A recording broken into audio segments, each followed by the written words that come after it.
and his entourage to this historic palace. Will allow the campaign, the state coordinator of his campaign in the state, to introduce gubernatorial candidate also.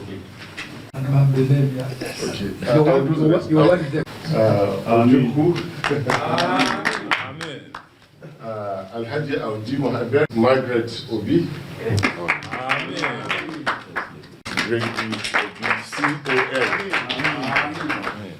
Your Royal Highness, I am Baba Ahmed, simply a son in this palace, because he's of blessed memory.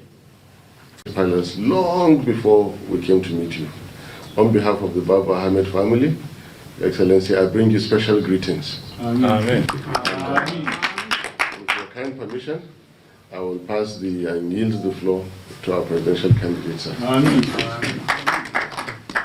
And all existing protocols haven't been introduced, but recognizing the dignitaries that are here. We're here, Your Highness, for our campaign, like it's been mentioned, but we deem that it is necessary that we come to this revered palace to pay our respects, our loyalty, and solicit for your blessing as we go along seeking for our votes. Your Highness, I will not bore you with telling you about what is happening in Nigeria today. Everything that is happening in Nigeria today, Your Highness, is well known to you, and I'm sure you are as worried as all of us are. That this country, so blessed. When I was in the car coming to this revered palace, I was telling those who were in the car, I said, look at the lovely mountains where people go to pay everywhere in the world to see. Look at the flood plains. These are what people are going to pay in Kenya and everything to see the Western way. Your Highness, Nigeria is collapsing. And it's doing so fast that we have now created 133 million people living in poverty. And Taraba is not an exception. It is happening here where you have millions of people who don't know where the next meal will come from. And that is what I and Baba Ahmed wants to reverse before it collapses finally.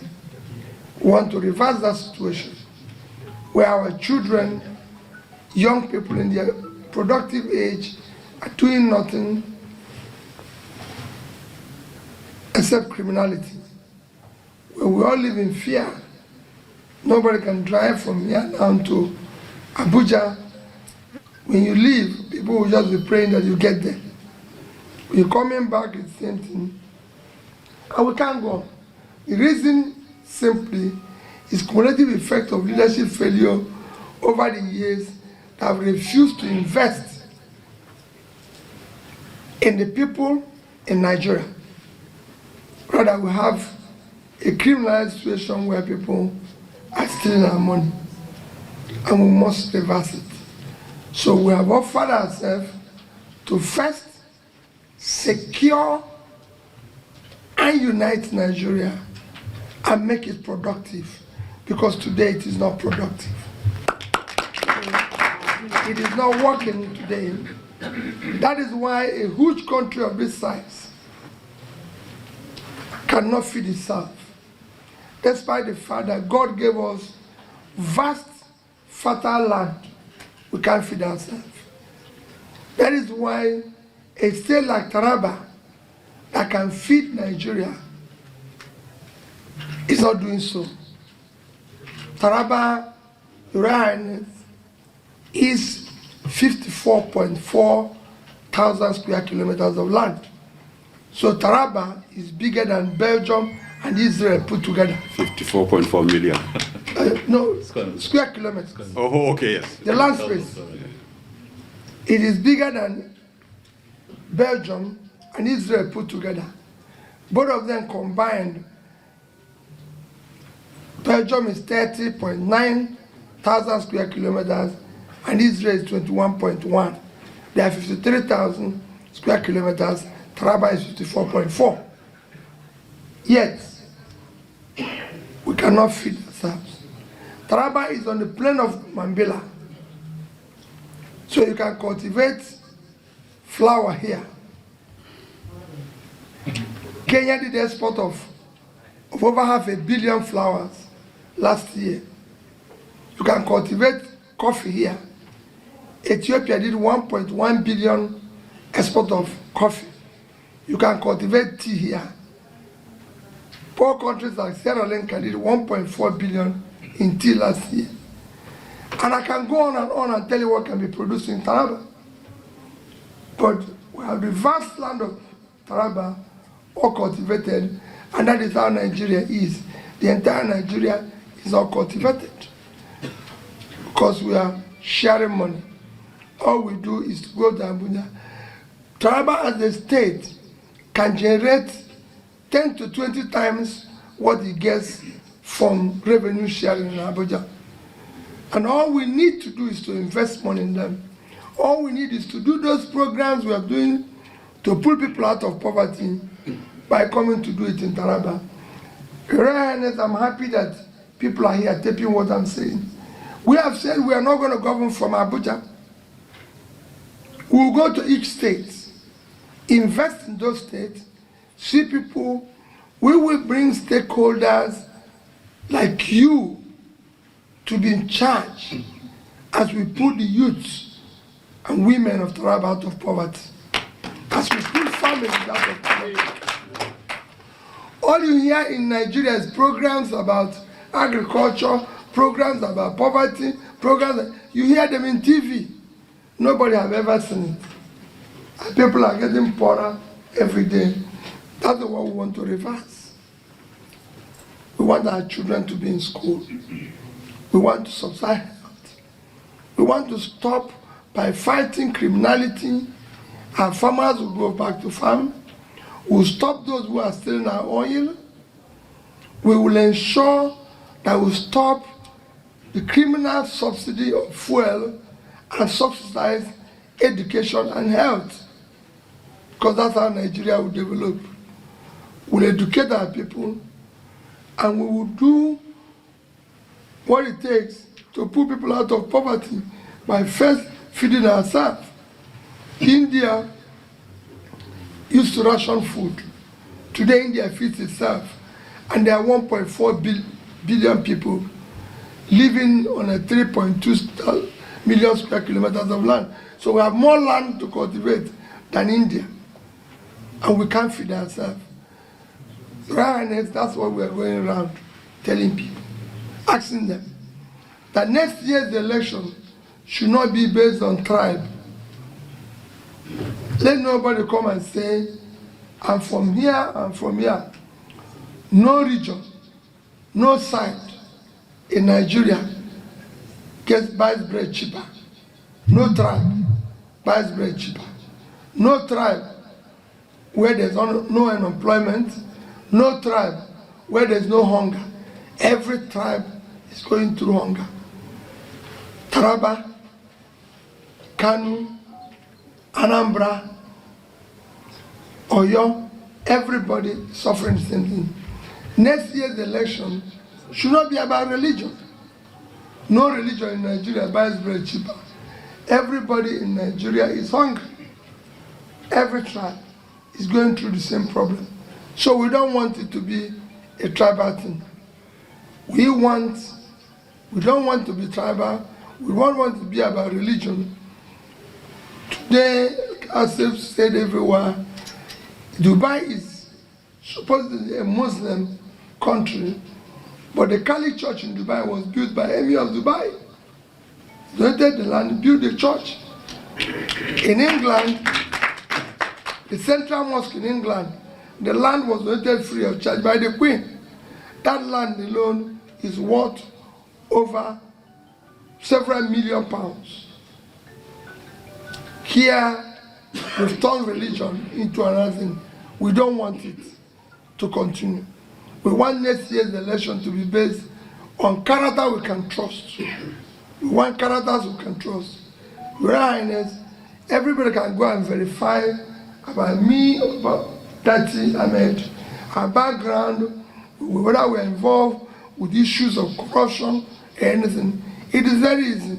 The verification is very easy. I was governor of a state for 8 years, and I've challenged anybody, go there and show me where their money is missing. And it's on record that when I left there, I was not owing salary, pension, gratuity, or owing any supplier or contractor that executed this thing. And I say it every day. And I challenge one contractor to say, I'm being owed. I challenge any citizen to say, I was owed with my pension or gratuity. And above all, that I left $150 million and 30 billion naira in the bank the day I left. Until today, Anambra State has not bought me a bottle of water because I have no gratuity, no pension, no severance, or any allowance, which is not what it is in every other state. And I plead, we've not been involved in corruption, we're wealth creators, and all we want is the opportunity to start pulling Nigeria out of poverty in a measurable manner, coming to each state, sitting down with the stakeholders, knowing what they want, supporting them, starting from agriculture, which is what we're endowed with, which we find about our land, into agro-processing, producing for export, because we must export goods. The reason why we don't have currency, our currency is weak today, as I conclude, is because we're not exporting anything.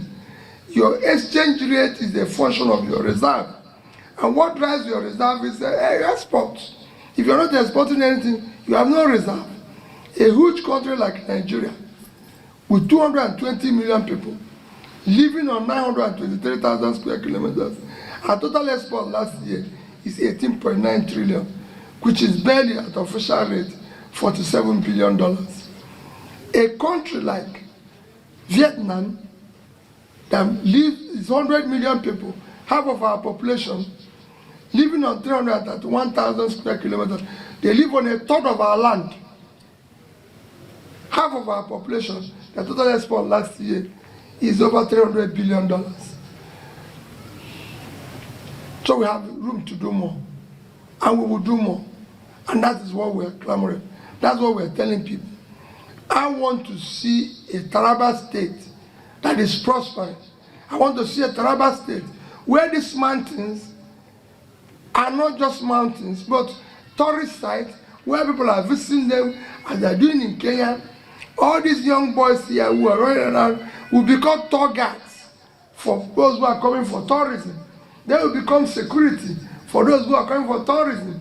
I went to Kenya, I saw it. Young people were planting flowers, are being paid $100, they enjoy, the rest are tourists, the rest are drivers. That is what should be happening in Taraba. That is what will make it work. Not what we are doing today, where they just wait to go and get a share of statutory allocation in Abuja, come here without doing anything, because it is difficult to sustain the state. That money cannot sustain the state. You need to earn much more, and that is what we want to do. I've told the governor that what you're earning, you can earn more from just cultivating flower than going to Abuja. But it is federal government that will drive that process, and we will drive that process. We will do it. So I thank you for finding out of your busy schedule to receive us to come and pay this loyalty. Be rest assured, we'll be back. We are not going to walk away. We are not one of those who go for campaign and then after campaign they disappear. That's why we said we will come personally, put it on tape, so that it said these people promise this and they are back or they are not back. We must change our politics to become where citizens can trust their leaders. Today there's a disconnect. The people don't trust their leaders because all they do is tell lies, say things they will not do. We want to change it. It must be the other way around, where citizens can begin to build trust. Nigerians will be proud to be called Nigerians. We want to restore the dignity of our green passport globally and everywhere. Your Majesty, thank you, and may God continue to bless you. My son, his running mate, Dr. Ahmed Dokti, my beautiful daughter, his wife. I could not but look at her twice and be proud that that is a good wife for a future president. My daughters that are here, apart from the beauty, I'm encouraged by the number in your team. It means we have hope. If this government comes, we are going to have a voice for the women. It is my pleasure to receive you, and it is my pleasure to be part of Nigeria. The presidential candidate has scratched the back a little, but as a father, I will put the line straight. The first issue before us as Nigerians is to turn leadership into science. The meaning of science is the search for truth, and the search for truth to be aimed at creating the best for humanity, and in fact for all the animals.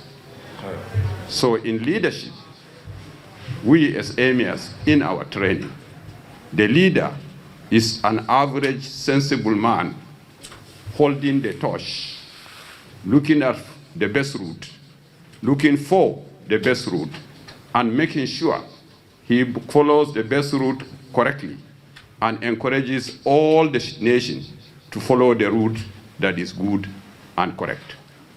So the first thing in leadership is the clarity of purpose, honesty of purpose. Whoever seeks to be a leader should aim at his heart to be the best Nigerian, to serve Nigeria in the best of his ability, as we say always when we swear. And the best of ability comes when you become a scientist. A scientist is a person who sits down, investigates, finds out the best, and tries to implement the best to serve the best purpose of the country. I hope Mr. Peter Obi will make effort to become that. The second point is, each person hoping to succeed, the first job is his mother, is to make sure he is healthy, he grows, he becomes a successful person. And the first job of a mother is to identify sickness before the child dies. And the sickness of Nigeria today is the leadership. Mental failure, and mental failure in my definition, means a situation where a person is busy doing what is useless and he failed to address what is most useful. What does that mean? We sit down, big ceremonies, big persons, big objectives, big stories, the basic small issues before the nation are not even observed by the leader, not to talk of addressing it. So the first issue in Nigeria is total ignorance. Our most educated, unfortunately, can even be analyzed to be the most ignorant because they are ignorant of the reality of the situation of the country. We go on dreaming of solving problems when we failed to look at what the problems are in the first place. And no doctor can cure a disease if he cannot remember what the disease is. So fundamentally, all those in Hausa, we call them Shiga Shoroba Shanu. That means he has no cows and he wants to be a herder. That is to say, he has no knowledge of leadership. And those of us that are born into it, learn it, and we know what to do, we are called traditional. You are lying to yourselves. We are the sensible people who know the past and who are going to guide you into the future. So I will list one by one. The first problem of this country is that we have no skill of any type. There is no field that we have excelled in the skill. Starting from basic, if you want to make a needle today, nobody here will tell me where do I start. As a Nigeria of 200 million people, we don't have one engine we can call our own. One engine drives pumps, one engine drives generators, one engine drives our windmills. Whatever we need today comes from engine or the electric motor. I want Mr. Tafida Obi to commit to us that he will wake up and say, what is the correct engine for Nigeria? What is the correct motor for Nigeria? And take the steps to reach that stage. The second element is the definition of comfort and honor. Once a leader thinks his comfort comes from income, from money, from material, then he has failed before starting. Finish. The comfort of a leader is from meeting the aspiration of his people. And I give you a test. Go out of Jalingo and ask anybody, is there anything Emir has taken from you? You will get the answer. Is there anything Emir has given you? You will get the answer. What I have taken from my people is zero. What I have given them is the right direction. That is the responsibility of leadership. The third is the word we call corruption. What is corruption? At the end of the day, corruption, pure and simple, is stupidity. Nothing more. You want to steal from your mother's pot. For who is she cooking in the first place? When you steal from the nation is yours. You don't have another place. The first time I was in London, the policeman asked me, "Why have you come to do here?" I said, "I'm not a madman that in my country I left and I don't know what to do. Between me and you, my friend, is your visa. Here it is. If you are satisfied, you let me in. If you are not satisfied, I have a place I'm proud of. You are not going to ask me any question more than what is provided in the condition for my coming here. Because I don't have the need to come here. Because you are the person who felt the need to come there first. And you told us you've discovered us. I have also come to discover you." So basically, the word corruption is a situation where somebody wants to take advantage of another person. And there is no way you can take advantage of another person without creating an opportunity for another person also to take advantage of you.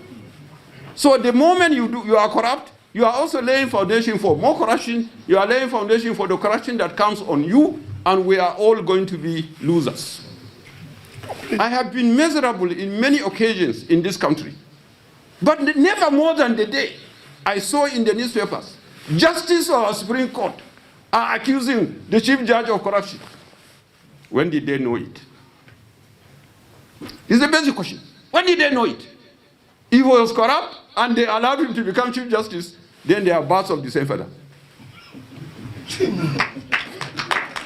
So basically, we must address corruption at every level. And the first person to address corruption is the person that is leading.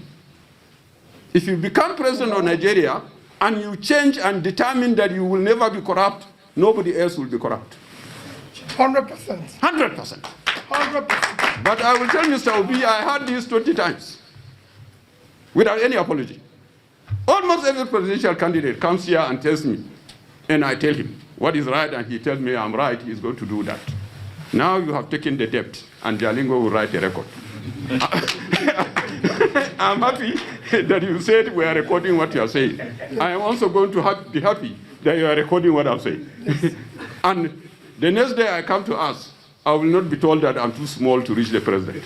No. You will never be. I'll come back here. So, I want to tell all Nigerians that we have a country to be proud of. All we need is to accept the truth. The truth is nobody is going to wipe our tears except our effort and commitment. We must all be committed to do the best. We must be committed to keep Nigeria one. We must be committed to ensure the progress of Nigeria. And Nigeria can only progress through our skills, effort, and earnest achievement. We should stop compensating people for contributing to the destruction of the country. Completely. Completely. Until and unless we do that, we are all going to be doomed. And I pray we never will be. Now, finally, my son, brother, and guests, I have sympathy for you. This is a man that there is no doubt he is of the age to be a president. He's of the maturity to be a president. The rest, of course, will be determined by God and others, not the Emir of Muri only. But all the facts before me clearly seems good and in his favor. The problem I fear and worry for him is that we cannot escape the fact there is no presidential candidate that does not have a tribe. Every presidential candidate has a mother, and every mother has a room, and every room is located in one local government or the other, and every local government is located in a state and a zone. So there is no presidential candidate that does not have a state. There is no presidential candidate that not have a zone, and there is no reason anybody from any zone cannot be the president of Nigeria. That one is a definite and agreed fact. But the current developments in the East makes me very uncomfortable. Many of you are ladies. I will ask you, which girl, which wife will give her back to the husband that is going to court to seek for divorce? Once your husband is accused of divorce, then you already have divorced. And therefore, the people of the East must help this gentleman by accepting and facing the fact that they are leaders in trading in Nigeria. They are leaders in effort in Nigeria. They should also be leaders in uniting Nigeria. There is no way, Mr. Obi, your younger brother can tell me that I cannot go to Enugu on Monday. And then I will tell him he's acting correctly. I am a goat rearer. I sell my goats to the East. And the vehicles we have can break down anytime. When we start going to the East, you can't say the date you arrive. You have to arrive whenever it's possible to arrive. In a situation where somebody tells me that I cannot enter so place on Monday, is a disaster for the nation. It should be avoided. It should be thrown out. I have no business with anybody agitating for anything. It's a right. But every right should draw within the Constitution. Thank you very much.